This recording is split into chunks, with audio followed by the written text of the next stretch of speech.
स्वागत आप सभी का आपके अपने YouTube चैनल मेरा घर मेरा स्कूल में। और आज फिर हम देखेंगे कक्षा 6 के लिए वर्कशीट 2020-21 जो कि माह फरवरी की है और विषय होगा यहाँ पर गणित का। तो कक्षा 6 के गणित के लिए जो वर्कशीट स्कूलों से दी गई है उसी का हल आज के इस वीडियो में हम देखने वाले हैं।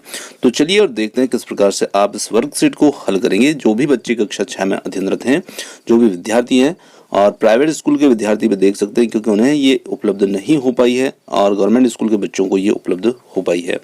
तो चलिए और स्टार्ट करते हैं और देखते हैं किस प्रकार के क्वेश्चन है और कैसे हम इसके हल को कर पाएंगे। चलिए समझते हैं। देखिए फर्स्ट क्वेश्चन यहाँ पर दिया है, सही विकल्प चुन करके लिखिए और यहाँ पर पूछा है 1000 रुपए में 10 रुपए के कितने नोट होंगे। तो देखिए 1000 रुपए में 10 के कितने नोट होंगे, तो आप 1000 में 10 का भाग लगाइए और आपको पता लग जाएगा। तो इसका जो सही उत्तर होगा वो होगा ऑप्शन बी, 100 नोट जो होंगे वो होंगे 10-10 के 100 नोट होंगे, मतलब 1000 रुपए वो हो जाएंगे। चलिए अगला महत्वपूर्ण प्रश्न है यहाँ पर, 1350 ग्राम चीनी और 750 ग्राम आटे का कुल वजन कितना होगा। देखिए प्रश्न जो है आप देखेंगे 1350 ग्राम चीनी है और 750 ग्राम आटा है, दोनों का योग कितना होगा। तो यदि हम इन दोनों का योग करते हैं तो ये हो जाता है यहाँ पर 2100 ग्राम, ठीक है ना, ये इतना हो जाता है। परंतु यदि हम देखते हैं कि 2100 ग्राम जिसे हम 2 किलो 100 ग्राम भी कह सकते हैं, है ना। अब चारों विकल्पों को ध्यान से देखिएगा। तो चारों विकल्पों को आप देखते हैं तो जैसे कि 1 किलो के बराबर है तो बिल्कुल नहीं है, है ना। 2 बी वाला ऑप्शन है यहाँ पर 2.750 ग्राम किलोग्राम से कम है, तो ये 2100 ग्राम जिसे हम 2.100 किलोग्राम भी कह सकते हैं। तो निश्चित ये यहाँ बी वाले ऑप्शन यानी कि 2.750 ग्राम से ये कम है। सी है 2 किलोग्राम के बराबर है, तो ये बराबर भी नहीं है।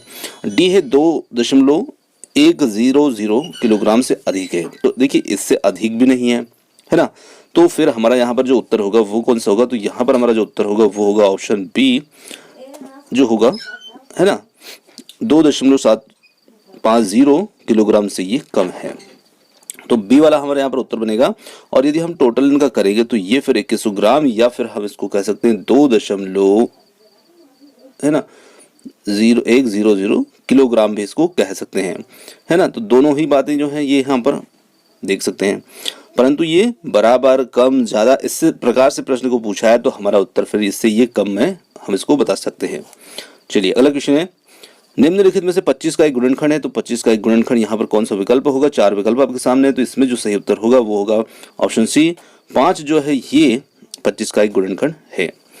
अगला क्वेश्चन है यहाँ पर पूछा है कि निम्न में से किस आकृति का परिमाप जो है वो सबसे ज्यादा होगा। परिमाप हम किसे कहते हैं, परिमाप मतलब चारों ओर की माप जो होती है भुजाओं की, उसे हम कहते हैं परिमाप। तो यहाँ पर जो आकृति हमारी ऑप्शन सी होगा, है ना, ऑप्शन सी जो होगा ये हमारे लिए सही उत्तर होगा क्योंकि इसका जो परिमाप होगा यह सबसे ज्यादा होगा। अब परिमाप इसका कितना होगा, तो देखिए 80 मीटर नीचे दे रखा है, 80 मीटर ऊपर होगा, 10 मीटर दाएं दे रखा है, 10 मीटर बाएं होगा। तो टोटल इसका जो परिमाप हो जाता है ये 180 मीटर हो जाएगा, है ना, क्योंकि हम इनको चारों ओर की भुजाओं की माप करेंगे तो इसका माप सबसे ज्यादा निकलेगा।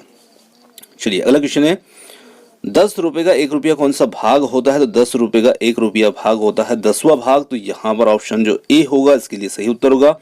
इसमें हम बता सकते हैं कि ये 10वां भाग है। चलिए अगला क्वेश्चन लेते हैं, 5 और 8 का सबसे छोटा साझा गुणज कौन सा है। तो 5 और 8 का सबसे साझा छोटा गुणज होता है 40। तो यहाँ पर हम कह सकते हैं कि 40 जो होगा ये सबसे छोटा साझा गुणज होगा। वृत्त को 5 बराबर भागों में बांटने पर प्रत्येक हिस्सा वृत्त का कितना होगा। तो ये हो जाता है 1/5 भाग, ठीक है, 1/5 हम यहाँ पर लिख देंगे। माचिस की डिब्बी की लंबाई लगभग होती है, तो इसकी लंबाई जो होती है 4 सेंटीमीटर 5 सेंटीमीटर, आप दोनों में से कुछ भी लिख लीजिएगा।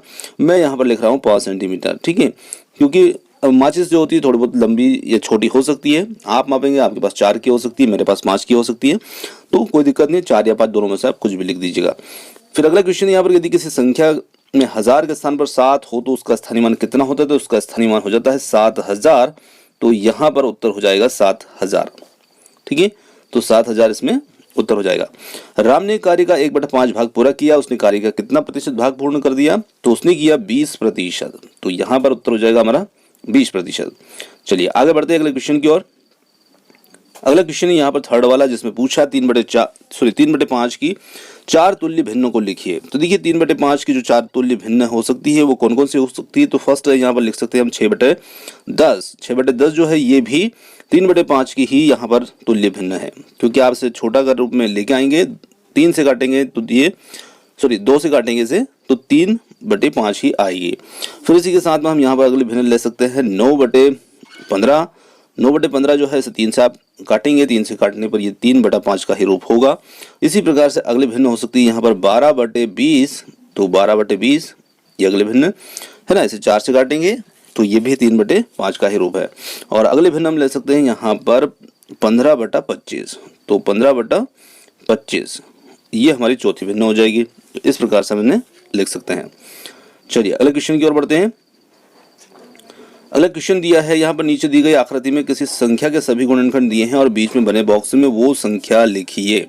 तो यहाँ पर आप देख पा रहे हैं यहाँ पर कौन सी संख्या आ सकती है, और सभी जो है उसी संख्या के गुणनखंड है। तो यहाँ पर हम लिख देंगे 12। ठीक है, तो 12 आपको इसमें लिख देना है। चलिए अगला क्वेश्चन है, संख्या 12 एवं 18 के प्रथम 3 साझा गुणज लिखिए। देखिए साझा गुणज आपको लिखना है तो साझा गुणज के लिए 12 का पहाड़ा लिख लीजिएगा, 18 का पहाड़ा लिख लीजिएगा। और दोनों के पहाड़ों में जो चीज़ समान आ रही है, मतलब एक कुछ संख्या ऐसी आएंगी जो दोनों में ही आएंगी, बस वही क्या होती है, साझा गुणज होती है। साझा का मतलब होता है जो दोनों में उपस्थित हो। तो यहाँ पर जो पहाड़ा मैं लिखूंगा जगह थोड़ी सी कम रहेगी, तो मैं सीधे सीधे यहाँ पर लिख देता हूँ जो भी साझा गुणज, जैसे 36 होगा, इसी के साथ में 72 होगा और 108 होगा। ये 12 के टेबल में भी आते हैं और 18 के टेबल में भी आते हैं, है ना। 12 के पहाड़े में आएंगे और 18 के पहाड़े में भी आएंगे। तो ये हमारे तीनों साझा गुणज हो जाएंगे। चलिए अगला क्वेश्चन है, एक दूध बेचने वाले ने 3 घरों में बने चित्र के अनुसार दूध बांटा। अब बताइए कि उसने कुल कितना दूध बांटा। तो देखिए चित्र को आप देखकर भी वैसे जोड़ सकते हैं, और चाहे तो आप इसको हल करेंगे तो भी जोड़ सकते हैं। ठीक है, दोनों ही तरीके से मैं आपको बता दूंगा। जिससे पहला है यहाँ पर सुबह और शाम को हम देखते हैं, तो कुल दूध उसने 3 दिनों से बांटा है। यहाँ पर पहला घर, दूसरा घर और तीसरा घर। तो देखिए यहाँ पर 1 लीटर है तो 1 लीटर ये हो गया, दूसरा लीटर ये हो गया, 2 लीटर हो गए। और फिर हम इस आधे लीटर को और इस आधे लीटर को मिला लेते हैं तो 1 लीटर ये हो गया। कहने का मतलब है कि टोटल 3 लीटर यहाँ पर हो गया। अभी हमारे पास यहाँ पर देखिए 3/4 और ये 3/4 अभी शेष है। तो 3/4 को जो हम जोड़ते हैं, तो देखिए 3/4 और 3/4 को हम जोड़ेंगे तो 3/4 भिन्न है, जोड़ेंगे तो यहाँ पर हो जाएगा 4, ऊपर हो जाता है 6, और 6 को हम 6/4 को 2 से काट देते हैं तो ये 3, और ये हो जाता है 2, और 3/2 का मतलब कितना होता है, 1.5। तो इन दोनों का जो योग बनेगा वो बनेगा 1.5 लीटर, मतलब कि 1.5 लीटर। तो देखिए अब टोटल दूध कितना हुआ, 1 लीटर, 2 लीटर और 3 लीटर और ये 4.5 लीटर। तो यहाँ पर हमारा जो उत्तर आ जाएगा वो आ जाएगा कि 4.5 लीटर दूध उसने टोटल बांटा है। ठीक है, 4.5। अब देखिए चाहे तो आप इसे इस प्रकार से भी हल कर सकते हैं, चित्र को देखकर ऐसे हल कर सकते थे, और आप चाहे तो इसे इस प्रकार से भी लिख सकते हैं, है ना। सभी जितने भी दूध है, दूध की मात्रा उनको जोड़ लीजिएगा। जैसे कि 1 हुआ, फिर 1/2 था, फिर इसी के साथ में 3/4 था, फिर 1/2 था, फिर 3/4 था, और फिर 1 था। सभी का आप लघुत्तम लेंगे इस प्रकार से 1 होगा, फिर यहाँ पर 4, 2, 3, 2, 3 और 4 ये ले लेंगे इस प्रकार से। इन्हें आप टोटल करेंगे तो ये हो जाएगा 18/4। 18/4 को आप 2 से काटते हैं तो ये 9 और बटे 2। 9/2 का मतलब भी 4.5 होता है, यानी कि 4.5 लीटर। तो टोटल दूध यहाँ पर जो बिक रहा है वो 4.5 लीटर हमारा उत्तर हो जाएगा। इस प्रकार से इसे हल कर सकते हैं। चलिए अगला क्वेश्चन है, यहाँ पर शेखर एक प्रसिद्ध खिलाड़ी है और वह टेस्ट मैचों में अब तक 7,472 रन बना चुका है, और उसे 8 मैचों में 10,000 रन पूरे करने के लिए किस औसत से रन बनाने की आवश्यकता है। तो देखिए शेखर जो था, शेखर ने 10,000 रन उसको पूरे करना है।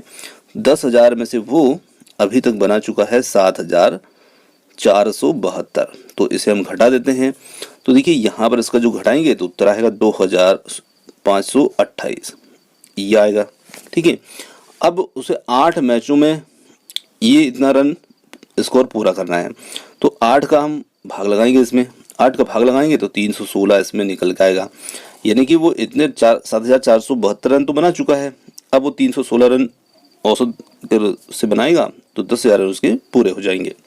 चलिए अगला क्वेश्चन है, दी गई आकृति का परिमाप ज्ञात कीजिए। अब देखिए आकृति दे रखी है और उसका हमें परिमाप ज्ञात करना है। तो देखिए परिमाप का मतलब होता है आसपास की भुजाओं की माप। तो चलिए हम ऐसे शुरू करते हैं, ए से हम चलते हैं 5 सेंटीमीटर, हम पहुंचते हैं बी पर, तो 5 तो ये हो गया। फिर बी से सी पर पहुंचेंगे तो 1 सेंटीमीटर, तो 5 और 1 6 सेंटीमीटर। 6 के बाद में हम सी से पहुंचेंगे डी पर, यहाँ पर 3.5, तो 6 में हम 3.5 यानी कि 3.5 जोड़ देते हैं, तो ये हो जाता है 6 और 3 9, 9.5। फिर डी से हम पहुंचते हैं ई पर, 9 पर हम 9.5 जो हुआ था उसमें जोड़ेंगे 3.5, तो 9 9.5 जो था यानी कि 9.5 उसमें आधा जोड़ देंगे, 10 हो जाएगा, 10 और 3 13। 13 के बाद में यहाँ पहुंचेंगे 1 14, 14 और 5 19, 19 और 2 21। तो टोटल इसका जो परिमाप होगा वो कितना हो जाएगा 21 सेंटीमीटर। अब आपको किस प्रकार से इसे लिखना है, तो देखिए आपको इसे इस प्रकार से लिखना है जैसे कि आप चलेंगे थे ए बी भुजा की लंबाई, फिर बी सी की लंबाई, फिर सी डी की लंबाई, ठीक है। इस प्रकार से आपको इसे लिखना है, सी डी डी ई और E F plus F G plus G से ए। इन्हें आप टोटल लिख लेंगे और फिर इनके नीचे आप संख्याओं को लिख देंगे उसी क्रम में और फिर इन्हें जोड़ देंगे, तो ये टोटल जो होगा ये 21 सेंटीमीटर हो जाएगा। चलिए अगला क्वेश्चन लेते हैं। अगला यहाँ पर हमारा प्रोजेक्ट कार्य है। चलिए प्रोजेक्ट कार्य को देखते हैं। चलिए प्रोजेक्ट कार्य में है, विद्यार्थी अपने आसपास के परिवेश में कम से कम वर्गाकार और आयताकार वस्तुओं का चयन करें और फिर चयनित वस्तुओं की लंबाई चौड़ाई माप कर निम्नांकित सारणी को पूर्ण करें। तो सारणी का मैंने यहाँ पर एक नमूना दिया है और इस प्रकार से आप भी अपनी जो वर्कशीट है उसमें प्रोजेक्ट को पूर्ण कर सकते हैं। ठीक है, यहाँ पर 1 और 2 उदाहरण हमें दे रखे हैं बिस्किट और पुस्तक का। ठीक है, पर इसमें हमें लंबाई चौड़ाई नहीं दे रखी, तो आप स्केल से माप सकते हैं वस्तु की लंबाई कितनी है। 3 सेंटीमीटर से मैंने यहाँ पर लिखा 3 सेंटीमीटर, चौड़ाई 2 सेंटीमीटर, तो इसका परिमाप कितना बनेगा। आयत के रूप में हम देखते हैं तो इसका परिमाप जो होगा वो बनेगा 10 सेंटीमीटर। क्षेत्रफल कितना बनेगा, आयत का क्षेत्रफल होता है लंबाई गुणित चौड़ाई, तो 6 वर्ग सेंटीमीटर इसका क्षेत्रफल बन जाएगा। उसी प्रकार से पुस्तक है तो पुस्तक की लंबाई 25 सेंटीमीटर, चौड़ाई 15 सेंटीमीटर, परिमाप 80 सेंटीमीटर और क्षेत्रफल 375 वर्ग सेंटीमीटर। ठीक है, उसी प्रकार से यहाँ पर माचिस ले सकते हैं, हम स्लेट ले सकते हैं, कापी ले सकते हैं। ठीक है, माचिस जैसे मैंने उदाहरण रखा 4 सेंटीमीटर, 2 सेंटीमीटर इसकी चौड़ाई है, 12 सेंटीमीटर परिमाप हो जाएगा और 8 वर्ग सेंटीमीटर इसका क्षेत्रफल होगा। स्लेट है, स्लेट के लिए 20 सेंटीमीटर लंबाई है, चौड़ाई 10 सेंटीमीटर, परिमाप 60 सेंटीमीटर और क्षेत्रफल इसका 200 वर्ग सेंटीमीटर। इसी प्रकार से कॉपी है, 15 सेंटीमीटर, 10 सेंटीमीटर चौड़ाई है, 50 सेंटीमीटर इसका परिमाप हो जाएगा और 150 वर्ग सेंटीमीटर इसके लिए क्षेत्रफल हो जाएगा।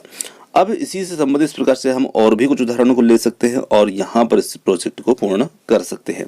तो आप अपने परिवेश से और भी कुछ वस्तुओं के नाम लिखिए और इस प्रकार से तालिका को पूर्ण कीजिए। इसी में आगे कुछ क्वेश्चन दे रखे हैं, तो देखिए मैंने यहाँ पर जो प्रोजेक्ट बनाया है उसी के अनुसार मैंने प्रश्नों के उत्तर दिए हैं। आप कुछ और वस्तुओं के नाम लिखते हैं तो आप उसके अनुसार बना सकते हैं। अब जैसे मैंने यहाँ पर लिखा था किस वस्तु का क्षेत्रफल सबसे अधिक है, तो मेरी टेबल के अनुसार पुस्तक का क्षेत्रफल सबसे अधिक है 375 वर्ग सेंटीमीटर। फिर किस वस्तु का परिमाप सबसे कम है, तो बिस्किट का जो कि 10 सेंटीमीटर था, है ना, तो परिमाप पूछा सबसे कम। फिर इसके बाद पूछा है सबसे अधिक और सबसे कम क्षेत्रफल वाली वस्तुओं के क्षेत्रफल में कितना अंतर है, तो जैसे बिस्किट का 6 था, पुस्तक का 375 था, इसमें से हम इसको घटा देंगे तो यहाँ पर हम जो भी वस्तुएं रखेंगे इस प्रकार से उन्हें घटा करके इसका अंतर निकाल देंगे। अब इसी प्रश्न में एक और प्रश्न पूछा है, ऐसी वस्तुओं के नाम लिखिए जिनकी लंबाई और चौड़ाई बराबर होती है।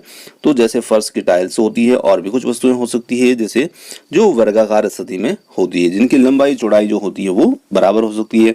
जैसे कुछ खिड़कियां होती हैं तो कुछ खिड़कियों भी इस टाइप की हो सकती है जिनकी लंबाई चौड़ाई बराबर हो। तो आपके घर में परिवेश में जहां पर जैसी वस्तुएं से आप देखते हैं उनके नाम आप बिल्कुल लिख सकते हैं। ठीक है, तो इस प्रकार से हम इस गणित के वर्कशीट को कंप्लीट कर पाएंगे और उम्मीद करता हूं कि वीडियो आपको पसंद आया होगा। वीडियो पसंद आया तो वीडियो को लाइक शेयर और चैनल को सब्सक्राइब जरूर कीजिएगा और अगली सब्जेक्ट की वर्कशीट आपको बहुत जल्द उपलब्ध हो जाएगी। धन्यवाद।